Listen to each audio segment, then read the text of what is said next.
So in this video, I'm going to talk about data patterns in a time series. We have 4 data patterns in a time series: trends, seasonality, cyclical elements, and random variation.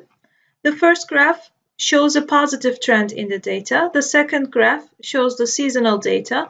And the third one is the cyclical variations. And the fourth one is for random variations. The first thing to look at for the data is whether your time series has a positive or negative trend.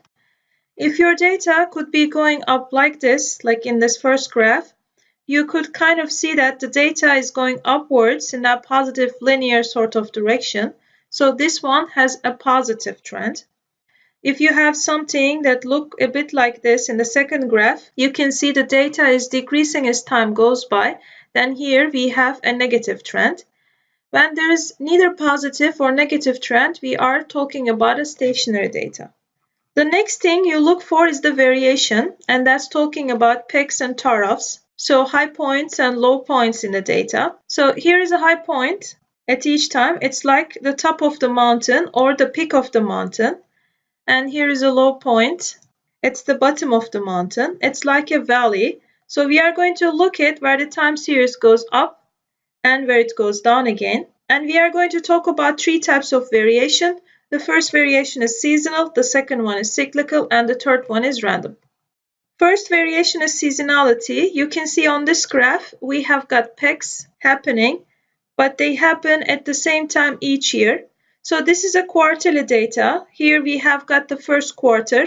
It's down, then it's up, and it's up again. Then it's a peak in the third, and then it's down in the fourth and down in the first quarter. It's again up in the second quarter, and it's a peak on the third quarter, down in fourth quarter, and down in first quarter. So it's always highest on the third quarter and lowest in the first quarter. So these peaks are happening every 4 quarters. They are happening at a regular interval, and so that we might attribute these variations to the seasons. For example, this can be sales of cars, high in September and low in March and April, or something else. Now, seasonality doesn't have to be tied to seasons exactly. So it doesn't have to be summer, fall, winter, and spring. You might have some weekly data. For example, you have sales of something that might always peak on a Monday, and it might be always lowest on a Friday. And then if you plot daily data, we'd be able to see Monday is up, and then Tuesday down, Wednesday, Thursday, Friday.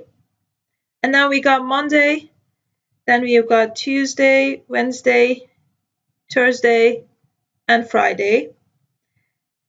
And then we got Monday again, Tuesday, Wednesday, Thursday, and Friday, and so on. So it's not necessarily the seasons, it's just that we have regular peaks and troughs. So the question is this peak always occurring on a Monday, or are these troughs always occurring on a Friday? Here the data set is seasonal because we can see regular peaks and troughs, and they are occurring at sort of expected times in the time series. Monday's peak and troughs are on Fridays. They repeat their pattern over and over at the same time each year, or at the same time each month, or at the same time each week within the cycle.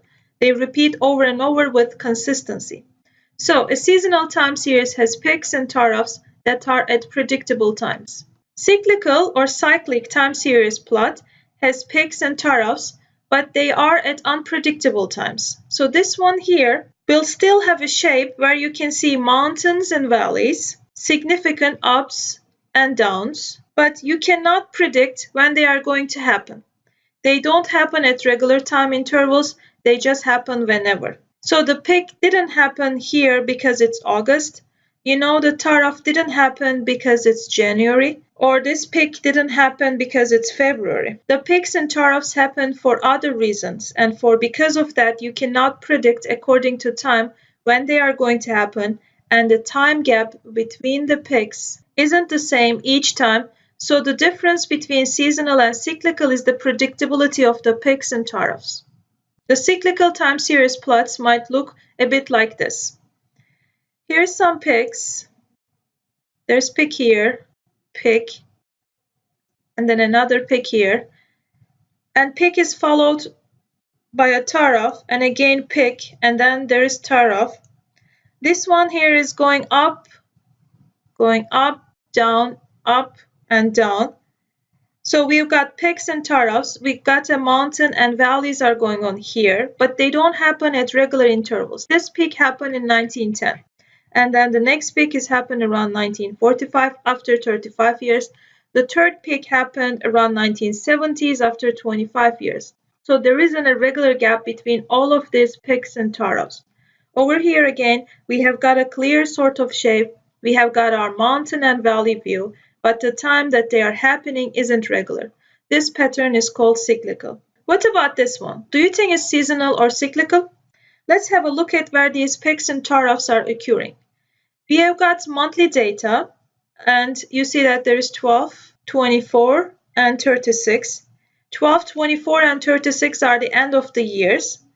What do we know about end of the year? The same time each year there is a bit of trough at the 12th month, 24th month, and the 36th month. What about where these peaks are occurring? That peak looks like it's happening about halfway through the year. What happens about halfway through the second year? There's another peak.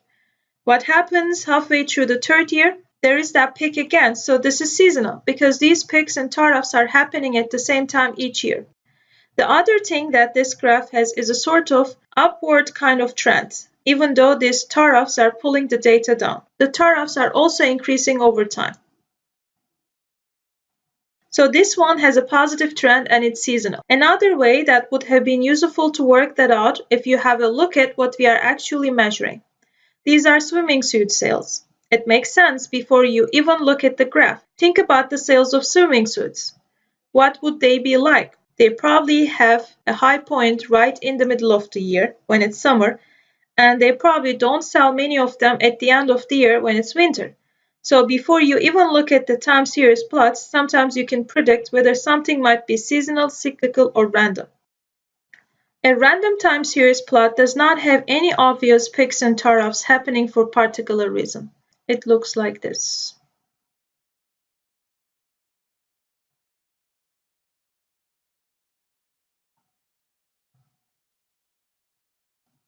It's basically what random sounds like. It's just all over the time series plot. Seasonal, you can predict peaks and troughs. Cyclic, all it has peaks are followed by troughs and they just occur for different reasons other than time. And the peaks and troughs are not equally distant. Random does not really have an obvious sort of pattern of the variation. The variation is just all over the plot. The random data might have an upward trend or downward with the variation being random, but in general you don't see a pattern of peak and then trough and then peak and then trough. Here is one example of random time series plots.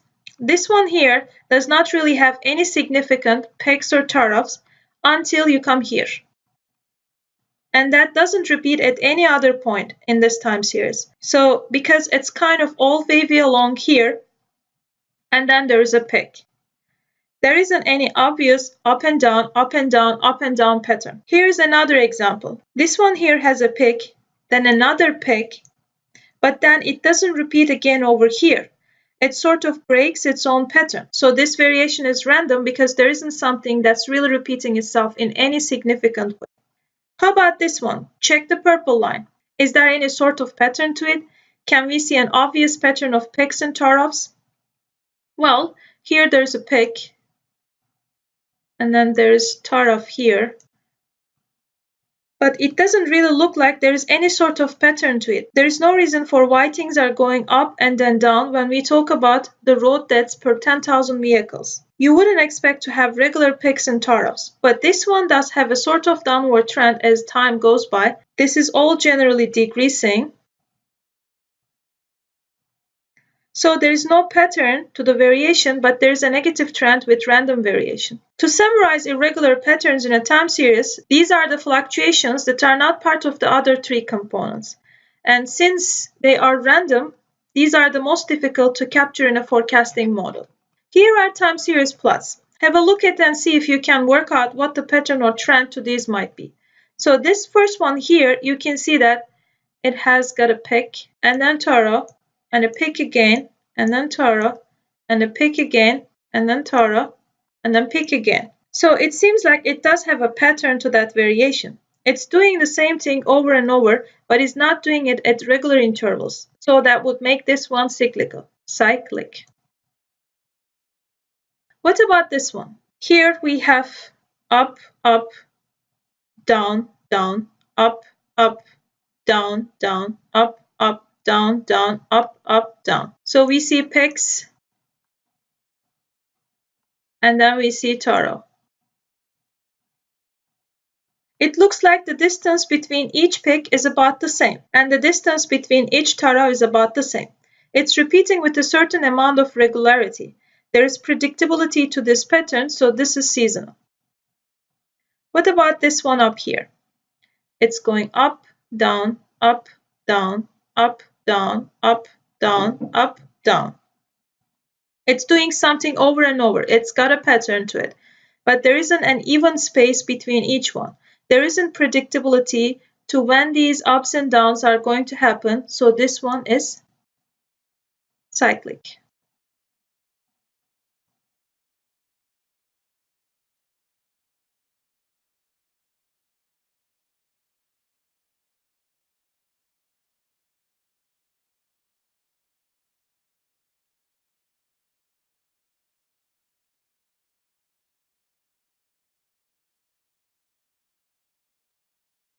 What about this one? It's a little bit going up and then almost like a straight, and nothing really significant with the down up stuff. Here the peaks and troughs aren't really standing out to me, which means there isn't much variation going on. The variation is probably just random, but there is a definite trend going down. So this one that I can describe, it has a negative trend and a random variation.